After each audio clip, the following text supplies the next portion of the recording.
Shalom, selamat pagi sahabat Parani yang dikasihi Tuhan. Jumpa lagi dengan saya dalam program Parani Papeda Rohani Gereja Betel Indonesia Jemaat Paga Timika.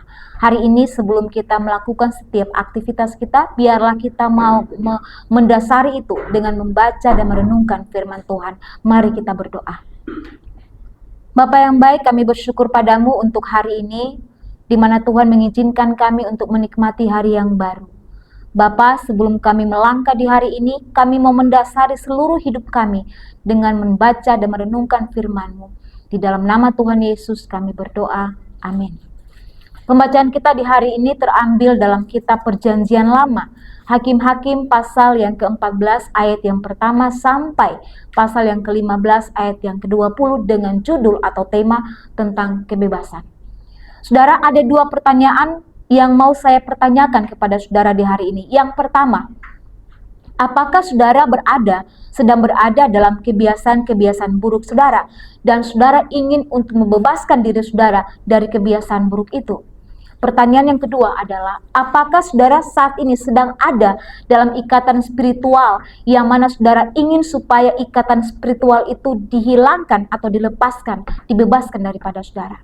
Saudara, hari ini kita akan belajar tentang Simson. Dikatakan bahwa Simson itu adalah seorang yang memiliki kekuatan, kemauan, kemampuan yang begitu luar biasa. Tetapi dikatakan juga bahwa hidupnya sulit untuk dijadikan contoh yang baik. Nah, sahabat Parani yang Tuhan kasihi, tetapi dikatakan dalam perjanjian baru bahwa Simson ini adalah salah satu pahlawan iman. Ibrani 11 ayat yang ke-32. Saudara, Allah bisa memakai beragam jenis orang. Dia bisa memakai kita walaupun kita dikatakan adalah orang yang berdosa, orang yang tidak sempurna, dan orang yang lemah. Kekuatan Simson dan keberhasilan Simson adalah hasil daripada kepenuhan oleh Roh Kudus. Kalau kita baca dalam Hakim-Hakim pasal yang ke-14 ayat yang ke-6, 19, 15, pasal yang ke-15 ayat yang ke-14 dikatakan bahwa berkuasalah Roh Tuhan atas dia. Saudara, sangat menakjubkan apa yang bisa terjadi ketika Roh Tuhan itu datang atas kehidupan orang-orang. Ada kuasa. Nah, apa yang Allah lakukan di dalam perjanjian lama dan dalam cara fisik, dia juga lakukan dalam perjanjian baru dalam cara rohani. Roh Kudus yang ajaib membebaskan saya dan saudara dari ikatan spiritual, dari ikatan spiritual maupun kebiasaan-kebiasaan buruk kita.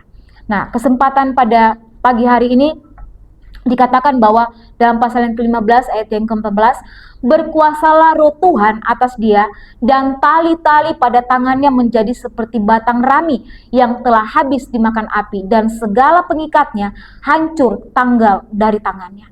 Ini bisa dilihat sebagai gambaran, saudara, tentang lepas dari kebiasaan buruk kita, obsesi kita, kecanduan kita. Kuasa Roh Kudus mampu melepaskan saya dan saudara dari hal-hal yang mengikat kita.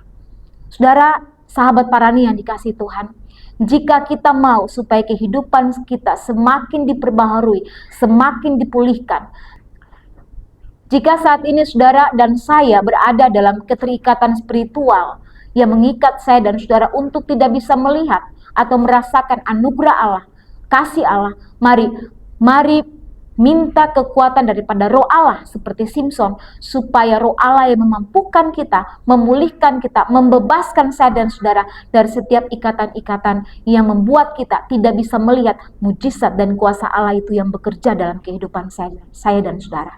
Mari saudara dikasihi Tuhan, sahabat Parani yang Tuhan kasihi, mari kita tetap belajar untuk mengandalkan Tuhan dalam kehidupan kita. Kita belajar untuk mengandalkan Roh Allah dalam kehidupan kita, karena Roh Allah yang mampu menguatkan kita, memulihkan kita, membebaskan saya dan saudara dalam setiap keterikatan kita. Mari kita satu di dalam doa.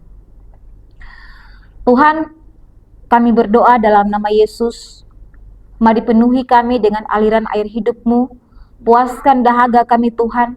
Hancurkan setiap ikatan dan bantu kami dalam nama Yesus untuk tidak hanya mendemonstrasikan kuasa roh, tapi kami juga mau buah roh yang ajaib itu hidup dan berkuasa dalam kehidupan kami dari hari lepas hari. Di dalam nama Tuhan Yesus kami berdoa.